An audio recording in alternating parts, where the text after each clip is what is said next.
সুপ্রিয় দর্শক, আমি আফজাল হোসেন স্বাগত জানাচ্ছি সম্পাদকীয়তে। তাপপ্রবাহের প্রভাব পড়েছে দেশের রাজনীতিতে। ২৬শে এপ্রিলের সমাবেশ বাতিল করেছে বিএনপি। অনুমতি না মেলায় হচ্ছে না আওয়ামী লীগেরও সমাবেশ। উপজেলা নির্বাচন নিয়ে হার্ডলাইনে দুই দল।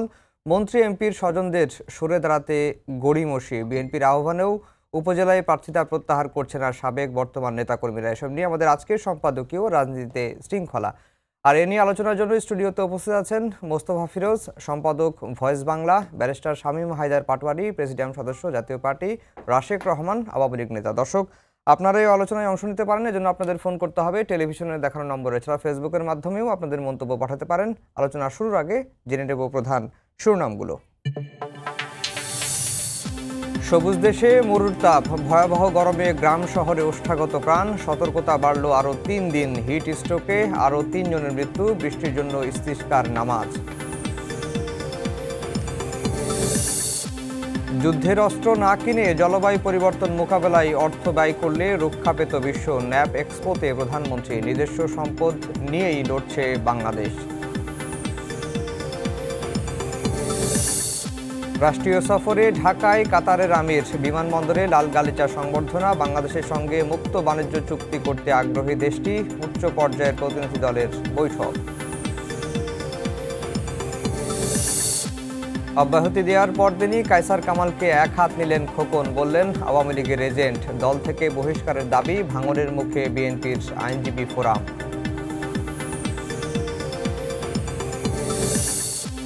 এবং সিদ্ধান্তের ৪ দিন পর সাবেক আইজিপি বেনজির আহমেদের দুর্নীতির অভিযোগ অনুসন্ধান শুরুর ঘোষণা দুদকের। ৩ সদস্যের কমিটি গঠন। হাইকোর্টেও রিট আবেদন।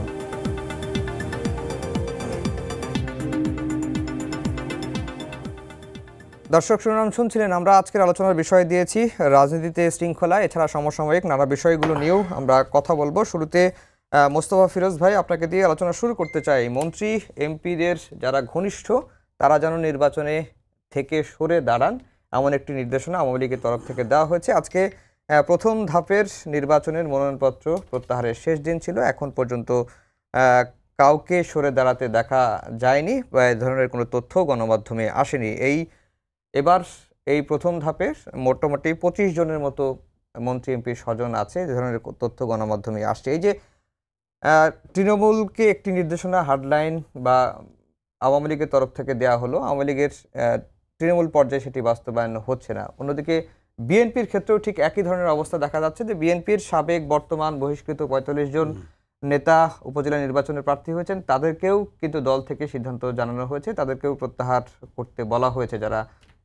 কিন্তু সেক্ষেত্রেও কোনো প্রভাব আমরা দেখছি না। আসলে কেন হাইকমান্ডের নির্দেশনা তৃণমূল মানছে না কেন দুই দলের ক্ষেত্রে?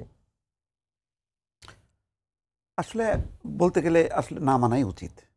উপজেলাটাকে আমরা বা স্থানীয় পর্যায়ের এই নির্বাচনটাকে আমরা বরং কলুষিত করছিলাম। এটা মানে সব কিছুকে যদি আমরা রাজনীতিকরণ করি, তাহলে মানে রাজনীতির বাইরে কিছু মানুষ তারা যে স্থানীয় পর্যায়ে আসবে তার তো সুযোগ নেই। আবার দেখেন, দলের নির্দেশনা মানবে এটা তো হুট করে আপনি উপজেলাতে ইন্ট্রোডিউস করছেন কেন? আপনার জাতীয় নির্বাচনে আপনি প্রধানমন্ত্রীর পরিবারের অন্তত ২৫-২৬ জন আছে এমপি, তো সেখানে হলো। কয়েকদিন আগে দেখলাম এমপি বাহারের মেয়ে, তিনি কুমিল্লার মেয়র হলো। তা আপনি হঠাৎ করে এসে উপজেলায় এতে করলেন কেন? আপনি ১৮ বছরের পরে একজন এমপি বা মন্ত্রীর সন্তান, সে যদি দাঁড়ানোর উপযোগী হয়, সে তো তার রাইটস আছে। আপনি তাকে কিভাবে বলেন যে এটা বন্ধ করতে? এটা তো সংবিধান, কেউ যদি রিড করে ওনারা ভালো বলতে পারবেন, আইনের মানুষ, দুজনই আইনের লোক, ওনারা আরও ভালো বলতে পারবেন, আইন প্রণেতা ওনারা। এটা তো যদি কেউ রিড করে, আপনি তো রিডে তো টিকবে না, তার তো অধিকার আছে। তার মানে আপনি কি করছেন? আপনি আশঙ্কা করছেন যে তারা প্রভাব বিস্তার করবে। তাহলে তো বিএনপি তো ওই কথাই বলছে যে আমরা দলীয় সরকারের অধীনে নির্বাচনে যাব না, কারণ হচ্ছে প্রভাব বিস্তার করবে। আজকে তো আওয়ামী লীগের নেতারা বলছেন যে এই ক্ষমতায় যারা আছেন, এই এমপি এরা, তারা প্রভাব বিস্তার করবে। এই কারণেই তো, এর আগে তো আপনি করেননি, এখন করতেছেন এই কারণে। আর একটা কারণ তুলে ধরা হয়েছে, তাহলে অন্যরা বঞ্চিত হবে কেন? তাহলে তো অন্যরা আপনি ফ্রি ফেয়ার নির্বাচন করেন, যার যোগ্যতা আছে সে করবে। সে আমি মন্ত্রী বা এমপির সে ছেলে হলো নাকি মেয়ে হলো বা শালা দুলাভাই, আপনার এটা দেখার দরকার। আপনি ফ্রি ফেয়ার করেন। প্রশাসন যখনই কী হবে, সে অন্ধ হবে, সে দেখবে না যে মানে এই মন্ত্রীর ছেলে নাকি এমপির মেয়ে। এটা তো আপনি করতেছেন না। আপনি একটা নতজানু একটা নীতি নিলেন, যে নীতিটা আসলে কোনো নেই, ভবিষ্যৎ নেই, এবং এটা নিয়মও না। দলটা শৃঙ্খলার মধ্যে নেই, অনেক আগেই নেই। আপনি দলের চিন্তা করলেন যে অমুক অমুক আমার এই প্রার্থী হবে, আপনি ছেড়ে দিলেন দলের অসংখ্য একে যে তোমরাও নির্বাচন করো। তাহলে কি হলো? এটা এক দলের তো নির্বাচন, মানে আমার তো আসন একটা, আপনি 5 জনকে লাগাই দিলেন একই দলের মধ্যে, দলের শৃঙ্খলাটা নষ্ট হয়ে যায়। এটা তো আপনি কমিউনিস্ট পার্টি না যে শুধু মানে আপনি কমিউনিস্ট পার্টির মধ্যে আছে যে জনপ্রিয় হবে সেই হয়ে আসবে, বা রিপাবলিকান বা ডেমোক্র্যাট দলের আভ্যন্তরীণ নির্বাচন করে তারা বিভিন্ন জন, কিন্তু জাতীয় পর্যায়ে যখন কি নির্বাচন করে তখন তো তাদের একজনই ক্যান্ডিডেট থাকে। এইগুলো একটু মিলছে না, মানে এত বেমিল। এই জন্য আপনার এই যে শৃঙ্খলা থাকছে না, এই কারণেই তো থাকছে না। আপনি বেনজির সাহেবের এই যে বিষয়টা আজকে দুদক অগ্রসর হলো, এতদিন থেকে যে আলোচনা হচ্ছে, এবং যখন নাকি কালের কণ্ঠ এটা পয়েন্ট আউট করলো আজকে 3 সপ্তাহ আগে, 3 সপ্তাহ পরে উনি জবাব দিল, এখন দুদক এই হলো। তাহলে দুদক এতদিন কি করলো? এটা কি আপনার অগ্রাধিকার? দুদক আজকে বলছে যে তারা 18 এপ্রিল কমিশন সভায় অনুসন্ধানের বিষয়টি সিদ্ধান্ত। আপনি এটা অ্যানাউন্স করেননি, কারণ এটা তো খুব বড় ফিগার। আপনি অন্য কোনো দেশে এই ধরনের সাবেক পুলিশ প্রধানের হলে পুরো গভর্নমেন্ট ফল করে অথবা সংশ্লিষ্ট মন্ত্রী পদত্যাগ করে, এটা বড় ঘটনা। কিন্তু আমাদের কাছে আমরা এটা সব চাপা রাখতেছি, কিন্তু আমি আবার সুনির্দিষ্ট করতেছি ওই যে প্রফেসর ইউনুসকে ধরতে হবে, ওইটাকে যদি জরিমানা সে শোধ দেয়ও, তো জরিমানার টাকা কোথাতে পাইলে ওইখানে আবার দুর্নীতি আছে। আচ্ছা, ওখানে আইনজীবীরা আবার কে কত পাইলো সেটা আবার দুর্নীতি আছে। আপনি ওইটা তো ছাড়তেছেন না, কিন্তু অন্য জায়গায় তো আপনি রিল্যাক্স। জি রাশেক ভাই, আপনারা যেই যুক্তিতে মন্ত্রী এমপির স্বজনদের নির্বাচন থেকে সরে দাঁড়াতে বলছেন, কারণ হিসেবে বলা হচ্ছে যে তারা নির্বাচনে প্রভাব বিস্তার করতে পারে। বিএনপিও তো বিভিন্ন সময় বলে আসছিল যে সংসদ বহাল রেখে এমপি পদে থেকে বা মন্ত্রীর দায়িত্বে থেকে নির্বাচন করলে সেই নির্বাচনে তারা প্রভাব বিস্তার করতে পারে। তাহলে কি বিএনপির যুক্তিটাই আপনারা মেনে নিচ্ছেন কিনা? আপনাকে ধন্যবাদ। আমি খুব সহজভাবে কথাটা বলি। হ্যাঁ, বিএনপির যুক্তি বা অন্য কারো যুক্তি ওসব দিয়ে আমি চলি না। হ্যাঁ, আমার জায়গাটা খুব স্বতন্ত্র। আওয়ামী লীগের একেবারে প্রান্তিক পর্যায়ের পা ফাটা যে কর্মী বা নেত্রী বা নেতা, তারা কিন্তু বাঙালি জাতীয়তাবাদের যে আদর্শ, এটাতে বিশ্বাস করে বঙ্গবন্ধু দেখিয়ে দিয়ে গেছেন, বলে গেছেন, রাজনীতি করেন। ঠিক আছে না? সেই জায়গা থেকে কোনো এলাকা, যদি আপনি একটা নির্দিষ্ট এলাকা ধরেন, সেখানে যদি বিএনপি জামাতের উত্থানের প্রশ্ন আসে, তাহলে ওই এলাকার প্রান্তিক আওয়ামী লীগের নেতাকর্মী এমনই কাজ করবেন বা এমনই সিদ্ধান্ত নেবেন যাতে বিএনপি জামাতকে তারা প্রতিহত করতে পারেন। সেই জায়গায় আপনি কোথায় কি বলছেন, তার থেকেও বড় কথা যে এত প্রাচীনতম একটা দল সে তার ধারাবাহিকতা ধরে রাখার চেষ্টা করবে। জিনিসটা তো সহজ সরল নয়। সো বেসিক্যালি আমি যেটা বলতে চাচ্ছি যে প্রায়োগিক আওয়ামী লীগ, দর্শন নির্ভর আওয়ামী লীগ এবং বিশ্বাস নির্ভর আওয়ামী লীগ, তিনটা পার্থক্য খুঁজে পাবেন। সুতরাং আপনি যখন আমাকে এই প্রশ্ন করেন, এই প্রশ্নের উত্তর আমি আসলে সরাসরি দিতে পারি না, কারণ আমি তো আওয়ামী লীগের একজন কর্মী। আবারও বলি, শুনে নেন, দর্শকের জন্য সহযোগিতা হবে।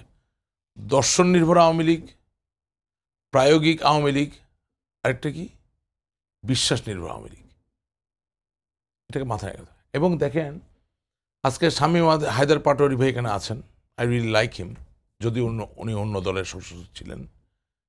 মোস্তাফিজ ভাই আছেন, উনিও খুবই একটা অন্য বিশ্বাসী করেন বলে আমার ধারণা, আমি যা পাই। হ্যাঁ, সাইনবোর্ড তো উনি বহন করেন না। আমরা প্রত্যেকের জায়গা থেকে কিছুটা হলেও দায়বদ্ধ। এভাবে বলতে চাই যে আমরা আসলে we did not do the real correct thing. আসল সত্য কাজটি আমরা করিনি, রিয়েল কারেক্ট থিং। যার জন্য আজকে এই ডিসকাশন বা এই বিতর্কের জায়গাটা তৈরি হচ্ছে। আমি কিভাবে এই জায়গাটা আনতে চাই বলি আপনাকে। যেমন ধরেন আমি পত্রিকায় দেখলাম, অনলাইনে দেখলাম যে ডক্টর বেনাজির যিনি পুলিশের আইজি ছিলেন তার নামে ব্যারিস্টার সুমন হুম। স্বতন্ত্র সংসদ সদস্য তিনি গিয়ে একটা দুদকে একটা দরখাস্ত দিয়েছেন। বাট আপনি কি প্রশ্ন করেছেন যে একজন সংসদ সদস্য আসলে কাজটা কি? পাটোয়ারি ভালো বলতে পারবেন। একজন মেম্বার অফ পার্লামেন্ট, সংসদ সদস্য, হি সাপোজ টু মেক ল, হুম। অর্থাৎ আইন প্রণয়ন করবেন। He is suppose to discuss and একটা আইন নিয়ে আলাপ করবেন, বিশ্লেষণ করবেন, সেটা নিয়ে বিতর্ক তৈরি হবে এবং প্রয়োজনে তিনি একটা আইনের সংশোধন, পরিবর্তন অথবা নতুন কোনো আইন নিয়ে আসবেন। আজকে আমরা কি দেখতে পাচ্ছি? এই যে উনি গিয়ে দরখাস্তটা দিলেন, কেন দিলেন ভাই? আপনি একজন সংসদ সদস্য, you can go through the speaker, আপনার যে কোনো ইস্যু থাকে, that's your privilege. Am I right or wrong? আমি বলবো এটা নিয়ে, জি। একজন সংসদ সদস্য যখন নির্বাচিত হবেন, তিনি যখন সংসদের জনপ্রতিনিধি হবেন, তখন সরকার অথবা সরকারের বাইরে যে কোনো সংগঠন সংস্থাকে কোনো প্রশ্নের সম্মুখীন করতে হলে you can go to the speaker. সমস্যাটা আমরা ভুলে যাচ্ছি নিজ জায়গা থেকে আমাদের কি দায়িত্ব। হুম।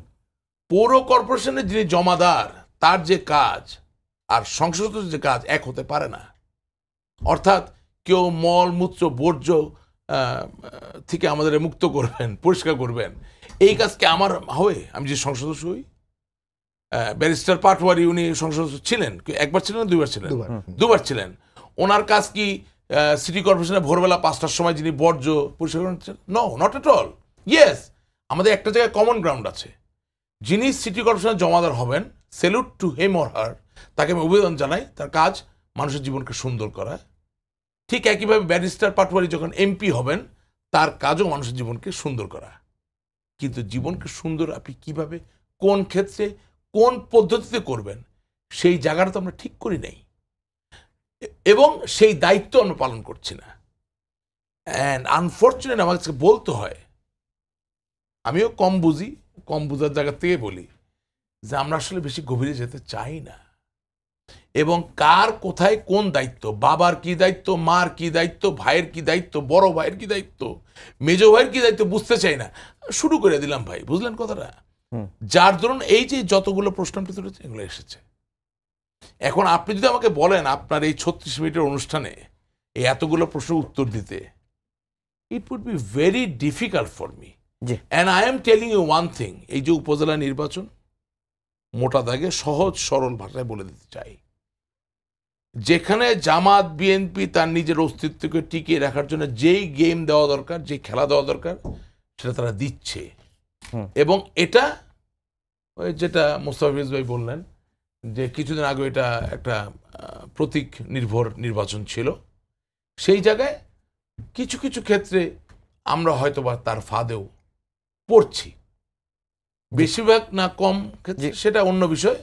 But all I am trying to tell you that আমার মনে হয় আমাদের পার্সপেক্টিভের জায়গাগুলো খুব ঠিক করা প্রয়োজন। শামীম ভাই, উপজেলা নির্বাচনে জাতীয় পার্টির অবস্থানটা কি? আমরা যতটুকু খবর পাচ্ছি, জাতীয় পার্টি খুব একটা প্রার্থী দেয়নি।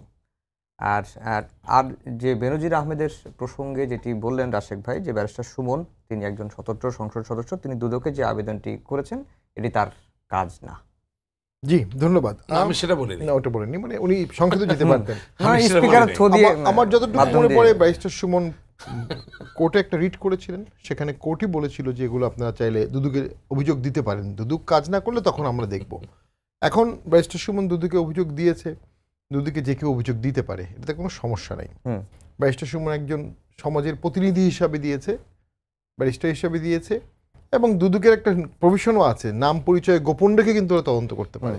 এটা কিছুই না, এটা এলিমেন্টারি তদন্ত, এরপরে তদন্ত হবে, তারপরে মামলার প্রসেসে গেলে দুদকের স্যাংশন লাগবে। এটা অনেক এরকম শত শত তদন্ত আসে, শত শত তদন্ত হয়ে যায়, কিছু কিছু মামলা হয়। নাও এমপি হওয়ার পরে ব্যারিস্টার সুমন চাইলে পয়েন্ট অফ অর্ডারে দাঁড়াতে পারতো পার্লামেন্টে। এখন জুনিয়রদের অংশ পয়েন্ট অফ অর্ডার দেয় না, যেমন আমরাও দাঁড়িয়েছিলাম, একবার বা দুবার দিয়েছিল। তখন আমরা তারকা চিহ্নিত প্রশ্ন দিই, তারকা ছাড়া প্রশ্ন দিই, 71 বিধি দিই। যখন আইন পাশ হয়, রিলেভেন্ট মন্ত্রণালয়ের মন্ত্রীকে সরাসরি প্রশ্ন করি যে আপনি আইনমন্ত্রী, আপনার একজন অমুক ছিল, তার বিরুদ্ধে এই অভিযোগগুলো আসছে, উনি কিছু জবাবও দেন। তো নানাভাবে ইউ ক্যান ক্রিয়েট পার্লামেন্টটাকে, পার্লামেন্টের মধ্যে দিয়েই টেম্পল অফ ডেমোক্রেসির মধ্যেই একটা এমপি এগুলো নিয়ে আসবে, এটাই স্বাভাবিক। তার মানে যে অন্য পদগুলো তার বন্ধ তা না, কিন্তু যখন এমপি হয়েই গেছেন তখন তো আপনার কাছে অ্যাবসলিউট ফ্রিডমের একটা জায়গা আছে, absolute privilege, with impunity, pure privilege. আপনি যা ইচ্ছা তাই বলতে পারবেন, আপনাকে কিচ্ছু করতে পারবে না, শুধুমাত্র স্পিকার আপনাকে কিছু শাস্তি দিতে পারে, আপনাকে বের করে দিতে পারে একদিনের জন্য, এটা স্পিকারের হাতে। আপনার বা পৃথিবীর কোনো আদালতে আপনার বিরুদ্ধে কোনো মামলা হবে না। এখন সেইটা ব্যারিস্টার সুমন নিচ্ছে না কেন? হয়তো উনি জানে পার্লামেন্ট দুর্বল, এই জন্য তিনি ওই জায়গায় যেতে পারছেন না, উনি এই জন্য কোর্টে যাচ্ছেন, দুদকে যাচ্ছেন। এনিওয়ে উনি খুব অ্যাক্টিভ মানুষ, আমি ওনার অ্যাক্টিভিজমটাকে আমি এরকম কি হতে পারে তিনি হয়তো সরকারি দলের এমপি হলে হয়তো পার্লামেন্টেই বলতেন, যেহেতু স্বতন্ত্র, সেই সরকারি দলের হলে আরো সমস্যা হতো, কারণ সরকারি দলের তো বলার কোনো সুযোগই নেই, আর্টিকেল 70 বা নানা কারণে, হুইপিং এর কারণে সরকারের বিরুদ্ধে বলা সরকারি দলের এমপি খুব সুযোগ কম। স্বতন্ত্র বা বিরোধী দল তো এই কারণেই যে তারা বলতে পারবে ফ্রিলি, এবং বলতে পারে, আইনে বাধা নেই, আইনে বাধা নেই, কিন্তু বলে না আর কি। নাও এখন আপনি যেটা বলছেন উপজেলা নির্বাচন নিয়ে, জাতীয় পার্টিতে উপজেলা নির্বাচন নিয়ে কিছু মার্কা অনেকেই চেয়েছে, কিছু মার্কা দেওয়া হয়েছে। হ্যাঁ, দেশব্যাপী ব্যাপক গণজোয়ার আমরা দেখতে পাচ্ছি না, কারণ ভোটের কম্পিটিটিভনেস নষ্ট হয়ে গেছে। 14, 18, 24 উপজেলা নির্বাচন বিভিন্নভাবে, এবং কম্পিটিটিভনেস এমন নষ্ট হয়ে গেছে যে লাস্ট ভোটে আওয়ামী লীগ একটা ইন্ডিপেন্ডেন্ট ক্যান্ডিডেটদের নিয়ে একটা খেলা খেলতে হয়েছে আওয়ামী লীগকে নিজেরা, এবং জাতীয় পার্টির মতো দল, সেখানে ফিরোজ রশিদকে আমরা এমপি পেলাম না, উনি ভোটই করেননি, পীর মিসবাকে পেলাম না, ফখরুল ইমামকে পেলাম না, আমি নিজেও হতে পারলাম না। তো যারা পার্লামেন্টে আমাদের দলটাকে রিপ্রেজেন্ট করতো মিড লেভেলে, তারাই কেউই এমপি হতে পারেনি। জাতীয় পার্টি ক্ষতিগ্রস্ত হচ্ছে, আমি মনে করি পার্লামেন্টের কিছু ক্ষতিগ্রস্ত, কারণ অভিজ্ঞতার একটা ব্যাপার আছে। ফখরুল ইমাম তো খুবই অভিজ্ঞ সম্মত পার্লামেন্ট ছিলেন। এখন এর ফলে কি হচ্ছে, পার্লামেন্ট দুর্বল হয়ে যাচ্ছে, সিজন পলিটিশিয়ানরা একটা বাঁকাতারা সিস্টেমের মধ্যে বাদ পড়ে গেল। আর কি উপজেলা নির্বাচনে আওয়ামী লীগ চাচ্ছে বেশি সংখ্যক প্রার্থী থাকুক।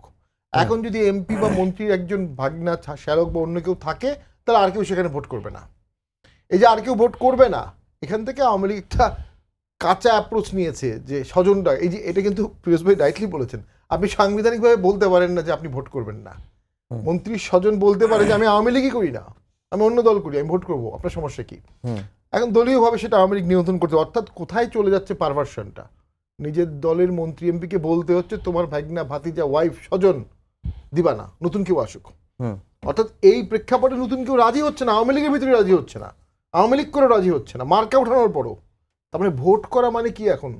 কুলসিরাত পার হওয়া। মানে এই কুলসিরাত একটা লোক যদি সৎ রাজনীতিবিদ হয়, সে কেন পার হবে?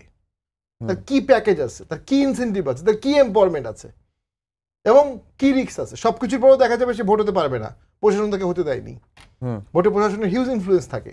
এই সবগুলো মিলায়ে দেশের ডেমোক্রেসি, ভোট, কম্পিটিটিভনেস, প্রতিবিম্বতা, সরকারের ম্যান্ডেট বিশাল একটা চিট ধরে গেছে, এবং সরকার অ্যাডহক সলিউশন করছে।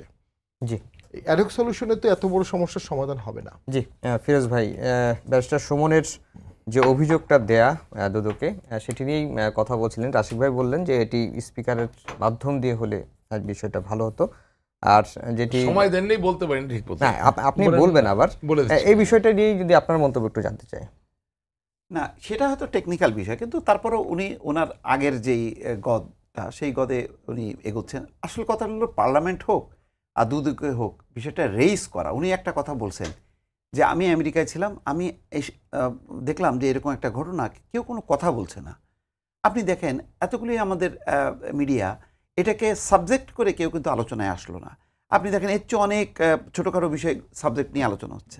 তার মানে কি মিডিয়া সবাই কন্ট্রোল, এবং এই সাবজেক্ট আনতেই ভয় পাচ্ছে। উনি কিন্তু এই কথাটা কিন্তু দেখলাম যে বলছেন যে কেউ বলছে না। তিনি বলছেন যে যেখানে প্রধানমন্ত্রী বলছেন যে জিরো টলারেন্স দুর্নীতির ব্যাপারে, সেখানে কেন কথা আমরা বলছি না কেউ। তো সেই কারণে তিনি একটা উদ্যোগ নিয়েছেন। এখন এটা আমি ওই আইনগত ব্যাপার না, এখন যেহেতু তিনি আবার এমপি, তিনি এখন পার্লামেন্টেও রেজ করবেন, যদি পার্লামেন্টের অধিবেশন আমি এখন তো বোধহয় নাই হলে তিনি সেখানে করতে পারেন। তো দুদকেও করছেন, এটা ভালো না। মোট কথা হলে পয়েন্টটা রেজ করার দরকার ছিল, এবং তারপর পরেই দুদক রেসপন্স করছে। আমরা কি মনে করি, আমরা তো অনেকের সম্পর্কেই নানা রকমই করি, এবং মোটা দাগের কিছু এখন দুর্নীতি তো ধরেন আপনি একজন সহকারী প্রকৌশলীর পিছনে দৌড়াবেন, নাকি প্রধান যে প্রকৌশলী তার পিছনে দৌড়বেন। আপনি মোটা দাগের কিছু জায়গা যদি চিহ্নিত করে সেই জায়গাগুলোতে অভিযান চালান, তাহলে নিচের লেভেলে কিন্তু মানে ইয়ে হবে, দমন হবে। আপনি 11-এর সময় দেখেন সব বেছে বেছে রাঘব বোয়ালগুলি ধরছে, একেবারে সর্বস্তরে সম্ভব না এবং এত বেশি ছড়িয়ে গেছে এটা আপনি পারবেন না। সুতরাং আপনাকে ওই পয়েন্ট আউট করতে হবে, উপর পর্যায়ে ধরতে হবে। সেই জায়গায় কিন্তু ধারাবাহিক যদি আজকে তদন্ত চলতো, দুর্নীতি বিরোধী অভিযান যদি চলতো আগে থেকে, তাহলে কিন্তু আজকে এসে আপনি পড়তে পড়তে হয়রান হয়ে যাচ্ছেন, তাই না? বেনজির সাহেবের এতগুলো কোম্পানি, আপনি কিছু পাঠ করতে করতে করতে এক পর্যায়ে আমরাও থেমে যাচ্ছি যে আর কত পড়বো। এবং আমি একটা ঠাট্টা করে বলছিলাম যে যত সম্পত্তি সেগুলি কি জোড়া দিলে কি একটা উপজেলা বা একটা জেলা হবে কিনা, এই প্রশ্নটা করছি যে এটা অকল্পনীয় যদি সত্য হয়। আমি তারপরে বলছি যেহেতু তদন্ত ছাড়া আমাদের বেশি কথা বলার উপায় নেই, কিন্তু আমার কথা হলো যে এইগুলি আমাদেরকে রেইজ করতে হবে, তারপরে দুদক এটাকে পিক করবে কেন? তাহলে দুদকের কাজটা কি? দুদকের তো এইসব কাজই বড় বড় যারা আছে, যাদের ব্যাপারে সন্দেহ আছে, কথাবার্তা আছে, ফিসফাস আছে, সেইগুলো তারা পেছনে দৌড়াবে। তাদের নিজস্ব ইনভেস্টিগেশন থেকে দেখলাম না যে বড় কোনো বিষয় আনলো। যেমন আব্দুল হাই বাচ্চু দেখেন তদন্ত করতে করতে পরে দেখলো যে নাই, আবার অনেকের ব্যাপারে তদন্ত করতে করতে বাস তাদেরকে ওয়াকওভার দিয়ে দিল যে না কিছু নেই, তার মানে একটা জন্য একটা দায় মুক্তির সার্টিফিকেট তারা পেয়ে গেল। তো এখন এই কারণে দুদকের ব্যাপারেও কিন্তু সন্দেহ আছে যে আসলে দুদক কি স্বাধীনভাবে কি কাজ করে কি করে না, সেই সন্দেহটাও কিন্তু এখন দুদককে দেখবেন যে আলোচনার মধ্যেই দুদক কিন্তু চলে আসে যে দুদকের কি মোটিভটা কি, আসলে তারা কি স্বাধীনভাবে করে নাকি নির্দেশিতভাবে করে। তো যাই হোক, তারপর আমি মনে করি যেহেতু এত আলোচনা সমালোচনা, একটা দুইটা যদি কেস আপনি দুদক যদি খুব শক্তভাবে ধরে, তাহলে আমার ধারণা যে অন্যরা একটা মেসেজ পাবে। নতুবা ব্যারিস্টার সুমন যেটা বলছে এরকম, এটা একটা খুব সেন্সিটিভ পয়েন্ট যে আইজিপি, তাহলে সবাই যারা যারা আইজিপি হবেন বা অন্যান্য পুলিশ কর্মকর্তারা তাদের আইডল হয়ে যাবেন হচ্ছে মানে বেনজিরের এইরকম সম্পত্তিটা। তো সুতরাং এটা খুব গুরুত্ব সহকারে এটা তদন্ত করার দরকার। আরও একাধিক সংস্থা যদি এই বিষয়ে অনুসন্ধান করে এবং এটার ব্যাপারে যদি অ্যাকশন নেয়, তাহলে আমার ধারণা যে সরকারের সত্যি সত্যি যদি দুর্নীতি বিরোধী একটা মনোভাব থাকে বা লক্ষ্য থাকে, এটা যথেষ্ট পরিমাণ সহায়তা করবে। জি রাশেক ভাই যেটি শেষ করতে চাইছিলেন। শুনেন, এখানে অনেক বড় ভুল হচ্ছে। আমি একটু পাটওয়ারকে হেল্প করি, মানে সাপ্লিমেন্ট করি, কমপ্লিমেন্ট করি।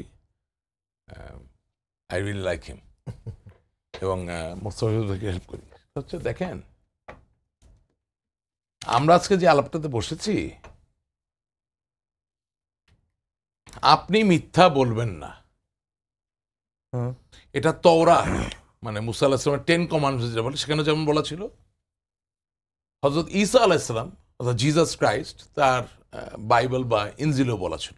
আবার ঠিক একইভাবে আমাদের সর্বশেষ সর্বকালের শ্রেষ্ঠ নবী হযরত মুহাম্মদ সাল্লাল্লাহু আলাইহি ওয়াসাল্লামের কোরআনেও বলা আছে। এখন এটা কি নির্বাহী, এটা কি দর্শন নির্ভর নাকি এটা বিশ্বাস নির্ভর?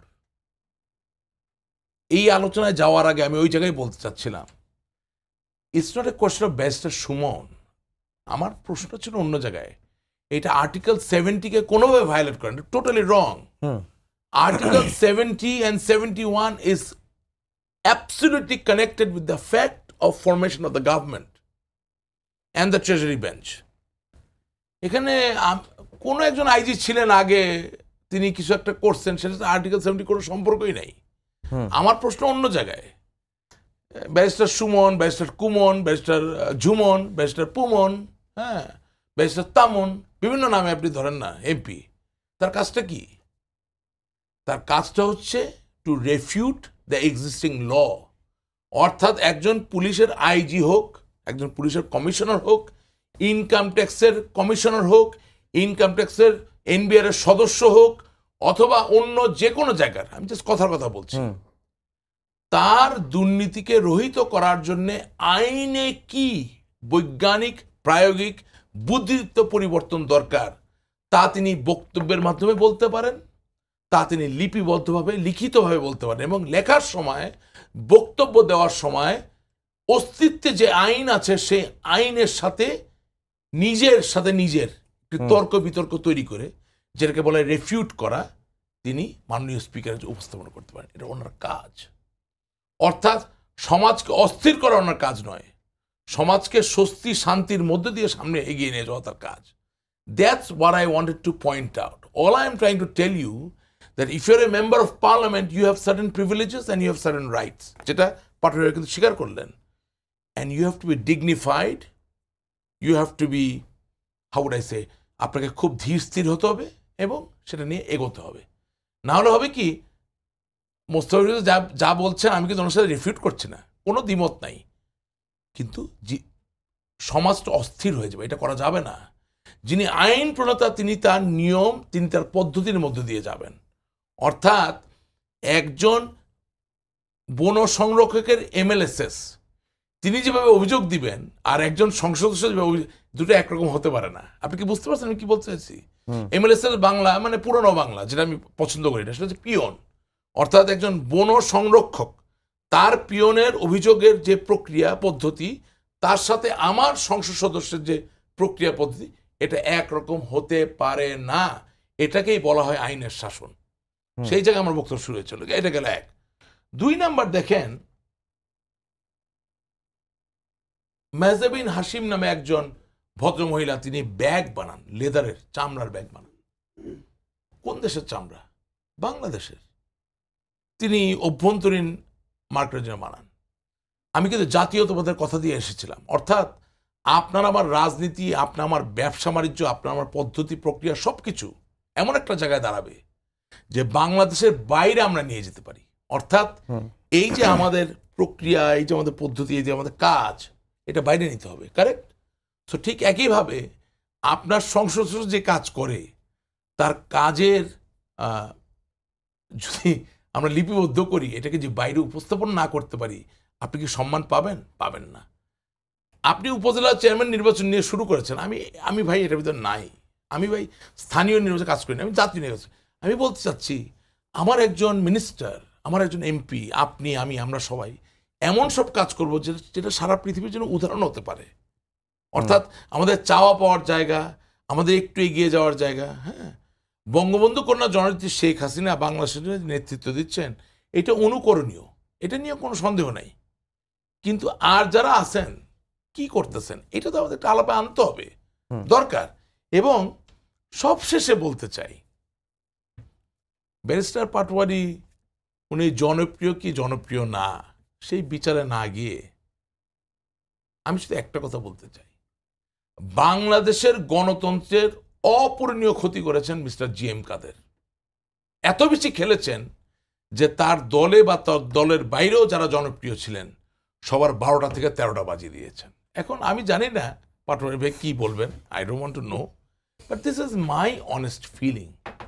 বাংলাদেশের গণতন্ত্রের অপূরণীয় ক্ষতি যদি কেউ করে থাকেন, কিন্তু জাতীয় পার্টি তো বলে যে জাতীয় পার্টি দুর্বল করেছে তো আওয়ামী লীগ। না, মজার লাইনটা বলেন। বলি, শুনেন। প্রথমে আমি ভাবতাম যে হ্যাঁ তারেক জিয়াই তো বটে, কিন্তু এখন দেখছি তারেক জিয়ার পাশাপাশি GM কাদেরের নামটাও খুব একটা নিচে হবে না। পেলেন, মজা পেলেন কিনা দিলাম আপনাকে। আরেকদিন ডাকবেন, দার্শনিকভাবে প্রকাশ করে দেব, এটাই বাস্তবতা। Because at the end of the day BNP বা জামাত পেট্রোল বোমার নাশকতা করেছে, সন্ত্রাস করেছে, 21শে আগস্টে গ্রেনেড হামলার মাধ্যমে জননেত্রী শেখ হাসিনা হত্যা করার চেষ্টা করেছে। তারা নিজেরা নিজেদেরকে পরিত্যাগ করেছিল। সেই জায়গায় বাংলাদেশের গণতন্ত্রের ধারাকে এগিয়ে নিয়ে যাওয়ার দায়িত্ব ছিল আওয়ামী লীগ এবং জাতীয় পার্টির। জননেত্রী শেখ হাসিনার হাতে আওয়ামী লীগ ঠিক ছিল, বাট জাতীয় পার্টি কি খেলা খেলেছে আমি জানি না। পাটোয়ারি ভাই কি বলবেন? এত বেশি খেলেছেন যে খেলতে খেলতে পাটোয়ারি ভাই এটাই বাস্তবতা। শুনি ব্যারিস্টার সুমন ইস্যুতে যদি কিছু অ্যাড করেন, আর যেটি শেষে রাশিক ভাই বললেন গণতন্ত্রের অপরিণত না, ভোটে অংশগ্রহণ করেছে, ভোটে অংশগ্রহণ করবে কিনা এ নিয়ে ওপেন কথা বলেছে, সরকারের সমালোচনা করেছে। এগুলোই তো রাজনীতি। এগুলো করাটা অন্যায় কি? এগুলো করার কারণে আওয়ামী লীগের গাত্রদাহ হওয়াটা স্বাভাবিক। মাননীয় প্রধানমন্ত্রীও হয়তো বা গাত্রদাহ হয়েছেন। উনি কর্তৃত্ববাদী সরকার বলতেন, এগুলো মাননীয় প্রধানমন্ত্রী হয়তো বা সংসদে দেখতাম রেগে যেতেন মাঝে মধ্যে। গণতন্ত্র তো শোনা, আপনাকে শুনতে হবে, গন্ডারের চামড়া হয়ে শুনতে হবে। দ্বিতীয় কথা হচ্ছে যে এত কিছুর পরেও তো জাতীয় পার্টি অংশগ্রহণ করেছে। 14, 18, 8, 24, 96, আর কত করেছে তো, জাতীয় পার্টিও ক্ষতিগ্রস্ত হয়েছে অংশগ্রহণ করে করে। ভোট ব্যাংকের মধ্যে একটা চিট ধরে গেছে যে এরা আওয়ামী লীগ কি লোক, এরা আওয়ামী লীগের সাথেই শেষ পর্যন্ত যায়, এদেরকে ভোট দেওয়া যাবে না। আমরা ফ্লোটিং ভোট হারিয়ে ফেলেছি এই কারণে, আওয়ামী লীগকে সহযোগিতা করার কারণে আমরা ফ্লোটিং ভোট হারিয়ে ফেলেছি। আবার আওয়ামী লীগও ভোটে আমাদের হারিয়ে দেয়। আমরা এখন গিলোটিনে আছি এই মুহূর্তে, জিএম কাদেরও তাই গিলোটিনে আছে। একদিকে উনি সরকারের সমালোচনা করছেন, আবার সরকার বিরোধীরা বলছে যে উনি তো ভোটে গেছেন। ভোটে যাওয়াটা কোনো অপরাধ না, ভোটে যাওয়াটা, ভোট বর্জন একটা কৌশল, ভোটে যাওয়া একটা কৌশল নাও। কিন্তু দেশের সমস্যাটা তো রয়ে গেল। দেশের যে পলিটিক্যাল ক্রাইসিসটা শুরু হয়েছে 14 সালে, যেটা শুরু হয়েছে, ওর থেকে কিন্তু দেশ বেরোতে পারছে না। তার সাথে যুক্ত হয়েছে ইকোনমিক ক্রাইসিস। $1 বিলিয়ন আমাদের লোনে সুদ আসছে এই কোয়ার্টারে বা এই মাসে, এবং 26 সালে গিয়ে আমাদের রামপাল এবং পদ্মা সেতুর রেলের কিস্তি দিতে হবে। ওটা বাংলাদেশ আপাতত দৃষ্টিতে দিতে পারবে না, কারণ আমাদের রিজার্ভ আছে মাত্র 19 বিলিয়ন। গত বছর চলে গেছে 13 বিলিয়ন সামথিং। রেমিটেন্স বাড়ার খুব লক্ষণ নাই, এক্সপোর্ট বাড়ার লক্ষ্য, এক্সপোর্ট বাড়ছে, ইনফ্লেশনকে অ্যাড করলে ওটা কোনো বৃদ্ধি বলা যাবে না। আমার লিমিটেড আন্ডারস্ট্যান্ডিং। এক্সপোর্ট ডাইভার্সিফাইড করতে হবে, সবাই বলছে। কিভাবে ডাইভার্সিফাইড করবেন? ব্যাংক কি কোনো লোন দিতে পারছে? ব্যাংক কোনো লোন দিতে পারছে না। এক্সপোর্ট রিলেটেড কোনো বিজনেস শুরু হচ্ছে না। গত 1 বছর আমি দেখিনি। ব্যাংক তো লুট হয়ে গেছে। ওটাও কি জিএম কাদেরের দোষ?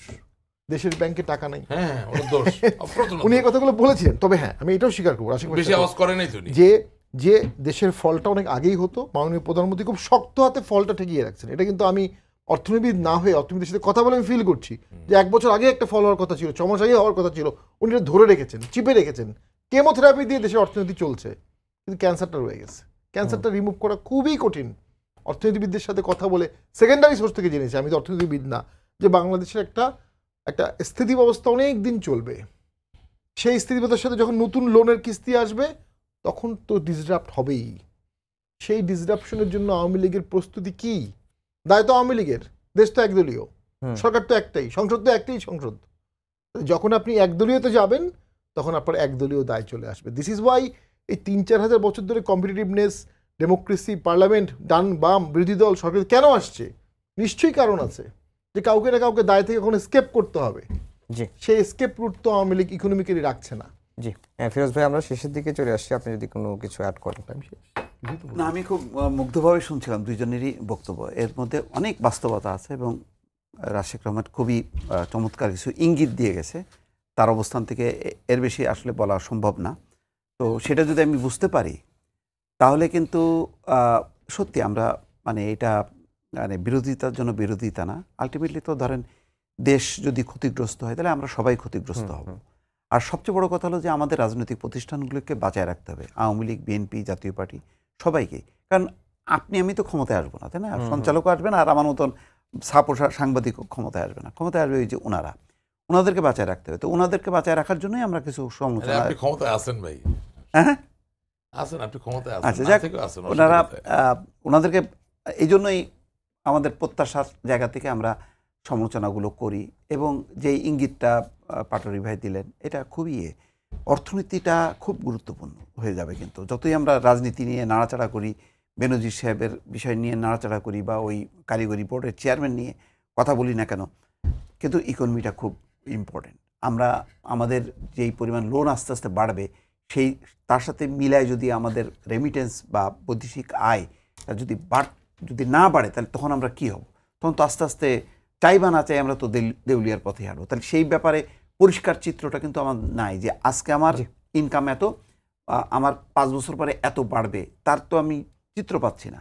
তো এই জায়গাটা আমরা একটা কঠিন সংকটে আছি, এই জায়গাটা আমাদের রেকটিফাই করতে হবে। জি, রাশেক ভাই, যেটি শামীম ভাই বললেন যে অর্থনীতিকে আসলে কেমোথেরাপি দিয়ে বাঁচিয়ে রাখা হয়েছে, কিন্তু ক্যান্সারটা রিমুভ। সহজ কথা, জননেত্রী শেখ হাসিনাকে কেউ সচেতনভাবে সহযোগিতা করেন নাই।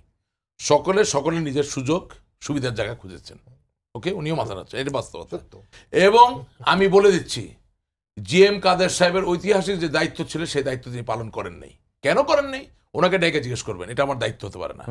I am very sad, I am telling you, because BNP and Jamaat turned into a rogue political party, অর্থাৎ একটা টেররিস্ট অর্গানাইজেশনে পরিণত হয়েছিল। সেই সময় হুসেইন মোহাম্মদ এরশাদের যে দল, যেটা তার ভাইকে তিনি দিয়ে গেছিলেন, তার দায়িত্ব ছিল একেবারে প্রগতিশীল, একেবারে মানুষের কাছের বিরোধী দলীয় রাজনীতি করা। সেই জায়গাতে কী হবে সেটা পড়ার কথা, রাজনীতির রেজাল্ট কী হবে সেটা আমরা জানি না। কিন্তু তার ভাতিজা ভাইগনা সবাই ডুবাই দিয়ে উনি নিজে ঠিক আছে, হ্যাঁ উনি আর আন্টি ঠিক আছে, আর তো আন্টি বলছি ভাবি বলি না কেন, হাসতেছে বেচারা। আমি লাস্ট একটা শুধু কথা বলে দিতে চাই, একটু বোধহয় ভুল হচ্ছে, সেটা হচ্ছে 2024 সালের 7ই জানুয়ারি নির্বাচনের পরে সোশ্যাল মিডিয়া অর্থাৎ ফেসবুক আর ইউটিউব আর ইনস্টাগ্রাম দেখে আইন প্রণেতা অর্থাৎ যারা ল মেকার, যারা সংসদ সদস্য, তাদের যত অ্যাক্টিভিটি নিয়ে আমরা একটু একটু কথা বলছি, তাদেরকে আমি অভিনন্দন জানাই। লাফালাফি বা কে করে, কেউ না কেউ তো করছে, জায়েদ খানও করে, কে করে। আমার কথা হচ্ছে ভাই, কোন আইনটা কিভাবে তৈরি করলে কোন দুর্নীতি বন্ধ হবে বা কোন জায়গায় শৃঙ্খলা তৈরি হবে, সেটা কি একটু কাজ করা যেত না, বই পড়া যেত না? সেটা তো হয় নাই। আর আপনি প্রাথমিকভাবে যে আলাপ শুরু করেছেন সেই জায়গা থেকে বলতে চাই, বাংলাদেশে একমাত্র মাননীয় প্রধানমন্ত্রী জননেত্রী শেখ হাসিনা বঙ্গবন্ধুর কন্যা, এশার নামাজ যেমন পড়ে, তাহাজ্জুদ যেমন পড়ে, ফজর যেমন পড়ে, জোহর যেমন পড়ে, আসর যেমন পড়ে, মাগরিব যেমন পড়ে, অর্থাৎ তার ভিতরে শৃঙ্খলা আছে। আর বাদ বাকি কোথাও শৃঙ্খলা খুঁজে পাওয়া অনেক সময় খুবই দুরূহ, কঠিন হয়ে যায়। অল্প সময়ে অনেক বড় কথা বলে দিলাম। জি, থ্যাংক ইউ, শামীম ভাই। ধন্যবাদ। একটা জিনিস করলেই হবে, সরকারি কর্মচারীদের প্রতি বছর সম্পদের ডিক্লারেশন দিতে হবে। না কেন, যখন কেন সরকারি না, কর্মকর্তা কেন বলছি, যখন আমরা এই যে এমপি হিসাবে দেই, আমাদের কিন্তু সব স্ক্যান করে দিতে হয়। যদি কোনো ভুল দেই, আমার নমিনেশন বাতিল হয়ে না, যায়। একটু একটু একটু একটু অ্যাড করে দিই, সম্পদের বিবরণেও আইন এমনভাবে প্রণয়ন করতে হবে যে বিবরণ দিলে হবে না। এটাকে ক্যালকুলাসের ভাষায় বলে ডিরেভেটিভ, অর্থাৎ আপনি এক জায়গা থেকে আরেক জায়গায় পৌঁছালেন। ওটাই মানে যখন আপনি সম্পদ বলবেন তখন আপনার ব্যাখ্যাটা অটোমেটিক দিতে বাধ্য। আমি আশিক রহমানের সন্তান রাশেক রহমান, এক জায়গাতে আসতে হয়েছে, আমার মার রাইট, সো ওটাকে দাঁড়া করা। বিদেশে বাড়ি কিনেছেন, অনেক সরকারি কর্মচারী বাড়ি কিনেছে, আমরা পত্রিকায় দেখি যে 3000 না কত নাম আসছে। কোথা থেকে এই টাকা পেলেন? যখন আপনি ডিক্লারেশন দিবেন অটোমেটিক আপনি দায়বদ্ধতা আসবেন, আর যখন আপনি ডিক্লারেশন দিবেন না, that will be criminal offence. জি, সবাইকেই ধন্যবাদ জানিয়ে শেষ করছি আমাদের আজকের সম্পাদকীয়। আগামীকাল আবারও দেখা হবে রাত 10টায়, দেখার আমন্ত্রণ রইল। শুভরাত্রি।